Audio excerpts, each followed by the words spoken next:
আমার অবস্থাটা কি হবে? আমি যদি এখন মারা যাই, মৃত্যুর পরে মাইকে আওয়াজ দিয়ে দিবি, ঘোষণা দিবি, অমুক বাড়িতে অমুক লোকটা মারা গেছে, তার জানাজা কিছুক্ষণ পরে শুরু হবে। এলাকাবাসী সবাই মিলে আফসোস করবে, লোকটা মারা গেছে। বাড়ির সকলে আইসা আপনার দরওয়াজায় হাজির হইয়া যাবে।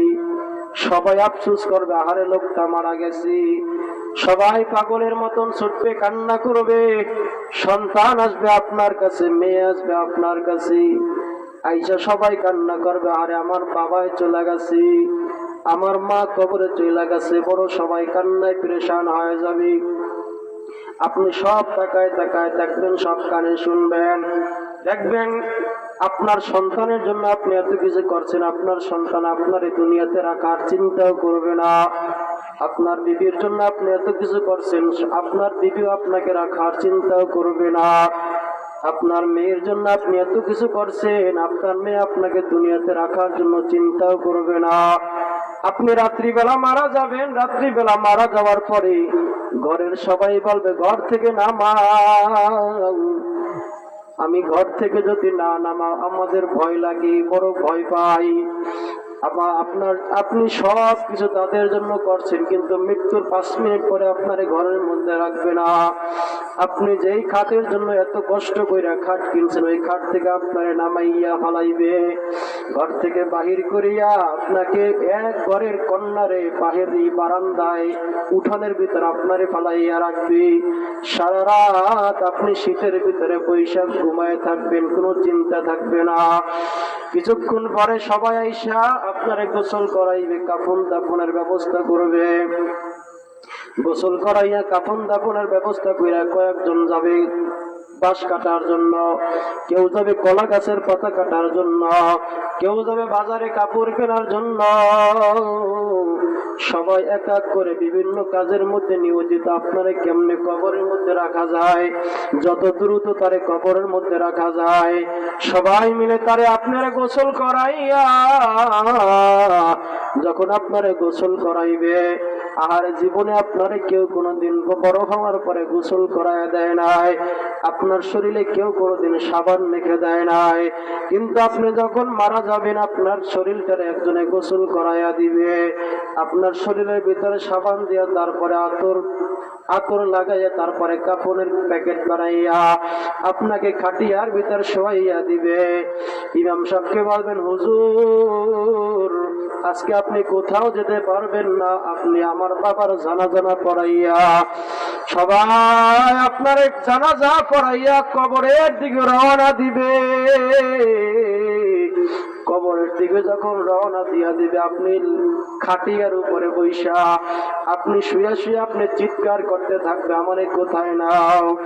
আপনি এমন ধরে চিৎকার দিবেন, কেউ তো আপনার চিৎকার শুনবে না, আর বলবে আমারে কই নাও, তোমরা আমারে কোথায় নিতেছ।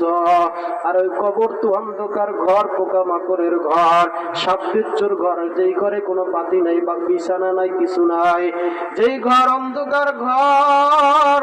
আরে আমি দুনিয়াতে কোনোদিন অন্ধকারে থাকি নাই, বাতি ছাড়া আমি রাত্রিবেলা ঘুমাই নাই, কম্বল ছাড়া আমি ঘুমাই নাই, ফ্যানের বাতাস ছাড়া আমার শরীরটারে কোনোদিন ঠান্ডা করি নাই। আজকে তোমরা আমার সন্তান হইয়া আমারে কই নাও, আমার ওই ঘরের ভিতরে তোমরা নিও না। সবাই তারপরে কিন্তু আপনারে কোনোদিন রাইখা যাবে না, আপনারে কবরের দিকে নিয়ে যাবে, আপনার চিৎকার কেউ শুনবে না। কবরের কিনারায় নিয়ে আপনার লাশ যখন কবরের মধ্যে দিবে, কবরের মধ্যে দিয়ে আপনার মাথার মুষ্টিটারে খুলবে, মাথার মুষ্টি পায়ের মুষ্টি খুলিয়া আপনার কবরের মধ্যে একা একা রাইখে সবাই লাফ মাইরা উঠে যাবে। সবাই লাফ দিয়ে যখন উঠে যাবে, আর ওই কবরের ভিতরে বসে আপনি চিৎকার দিতে থাকবেন, এ আমারে কোথায় রাইখা যাও, আমি একা থাকতে পারবো না, আমারে কোথায় রাইখা যাও। রহমাতুল লিল আলামিন বলেন, এই মৃত্যু ব্যক্তির চিৎকার যদি দুনিয়ার কোন মানুষ শুনত, জিন্দেগিতে কোনোদিন কবরের কাছে যাইতো না। এমন ভাবে চিৎকার দিতে থাকবে, আর কেউ তারে কবর থেকে উঠাইয়া নিবে না।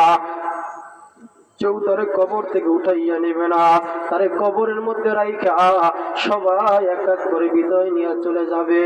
বাঁশ দিয়া, কলা পাতা দিয়া, মাটির চাপা দিয়ে আপনার কবরের মধ্যে রাইখা দিবে। এখন আপনি একা একা চিন্তা করে দেখেন এখন আপনার অবস্থা কি হবে। এখন চিন্তা করেন, কই গেল আমার পীরগিরি, কই গেল বাচ্চাগিরি, কই গেল আমার টাকা, কই গেল আমার সম্পদ, কই গেল আমার টাকা পয়সা, বাড়ি গাড়ি, কই গেল আমার চেয়ারম্যান গিরি, কই গেল আমার মন্ত্রীগিরি, কই গেল আমার মেম্বার গিরি, কই গেল আমার ওসিগিরি, কই গেল আমার ডিসিগিরি, কই গেল আমার নেতামি, কই গেল আমার বড় বড় কথা।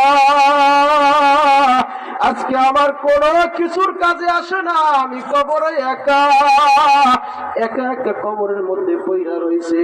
কিছুক্ষণ পরে দুইজন ফেরেশতা আইসা আপনারে বসাইয়া প্রশ্ন করবে, মান রব্বুক, এই বলো তোমার রব কি? বলেন না কায় রব কি? এই আওয়াজ দিয়ে রবের নাম জোরে বলেন আল্লাহ, আরো জোরে বলেন আল্লাহ। আমার রব আমার আল্লাহ। তখন ফেরেশতারা প্রশ্ন করবে, মান রব্বুক, বলো তোমার রব কি? ওমান দীনুক, বলো তোমার দিন ধর্মের নাম কি? ওমান নাবিয়্যুকা, তোমার নবীকে বলো।